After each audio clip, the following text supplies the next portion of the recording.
நாளைக்கு கெஸ்கூல நம்ம பார்க்க போற அந்த புனிதர் யாருன்னா, இவர் வந்து ஒரு பெரிய கோடீஸ்வர குடும்பத்தில பிறந்தவரு. இவர் வந்து அ உலக வாழ்க்கை மேல ரொம்ப ஆர்வமிக்க ஒரு புனிதர். அதாவது புனிதர் ஆவறதுக்கு முன்னாடி வந்து ரொம்ப உலக வாழ்க்கை, பணக்கார வாழ்க்கை மேல ரொம்ப நாட்டம் இருந்த ஒருத்தவர். பிற்காலத்தில வந்து அது தவறுன்னு உணர்ந்து ஆண்டவர் மேல் ஈர்க்கப்பட்டு, இவர் வந்து துறவற வாழ்க்கையை மேற்கொண்டு, பிற்காலத்தில வந்து இவர் ஒரு ஆயர் ஆகுறாரு. இவர் வந்து ஒரு சபையையும் தோற்றுவிக்கிறாரு. அந்த சபை இன்னிக்கும் வந்து ரொம்ப ஃபேமஸா கருதப்படுற ஒரு சபையா இருக்கு. இவர் வந்து நற்கருணை வீரர்ன்னு அழைக்கப்படுறார். நற்கருணையோட அப்போஸ்தலர் அப்படின்னு சொல்றாங்க. அந்த அளவுக்கு நற்கருணை மேல அதிகமான ஒரு பக்தி உள்ள ஒரு ஆர்ச் பிஷப்பா வாழ்ந்துன்னு இருக்காரு. இவரோட வாழ்க்கையில இவரோட ஜெபங்கள், இவரோட ப்ரீச்சிங் வந்து போப்பாண்டவர்களுக்கெல்லாமே வந்து ஒரு பாதுகாப்பா கருதப்படுது.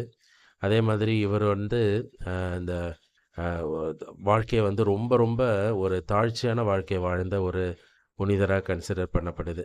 இவர வந்து ஒரு அப்போஸ்தலராவே கருதப்படுது. அந்த அளவுக்கு இயேசுவின் மேல் அதிக பற்று உள்ளவரா இருக்கிறாரு. அ அந்த நேரத்தில அந்த காலத்தில இந்த போப்பாண்டவர்களுக்கு இடையே வந்து அ ப சிசம்ன்னு சொல்லி கூட இந்த அது ஆர்த்தடாக்ஸு நம்ம ஈஸ்டர்ன் ஆர்த்தடாக்ஸ் நமக்கும் இருக்கக்கூடிய பிரச்சனைகள்லாம் வந்து இவர் வந்து ஒரு முக்கியமான வந்து தீர்வுக்கான உதவியா இருக்கக்கூடிய ஒரு புனிதரா வந்து கருதப்படுறாரு. நம்ம போப்பானவருக்கு ஒரு பாதுகாவல் அரணா இருக்கிறாரு. இப்படிப்பட்ட ஒரு முக்கியமான வந்து புனிதர். யார் அவர் அப்படின்னு சொல்லி கண்டுபிடிங்க. அவர பத்தின டீட்டெயில வந்து நாளைக்கு நம்ம பார்ப்போம். Praise the Lord. இது எல்லாருக்கும் ஷேர் பண்ணுங்க.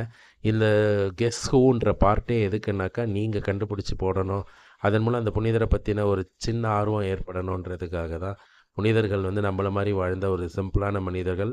அவர்களால வந்து ஆண்டவர்கிட்ட போய் புனிதரா மாறும்போது, ஏன் நம்மளால வாழ முடியாது? நாமளும் அதே வாழ்க்கை நம்மள வாழுற வாழ்க்கை தான். நம்ம சில சில சின்ன சின்ன தியாகங்களை செஞ்சோன்னா, நாமளும் புனிதர் ஆகலான்றதுக்கு இந்த புனிதர்களோட வாழ்க்கைலாம் ஒரு உதாரணமா இருக்கு. Praise the Lord.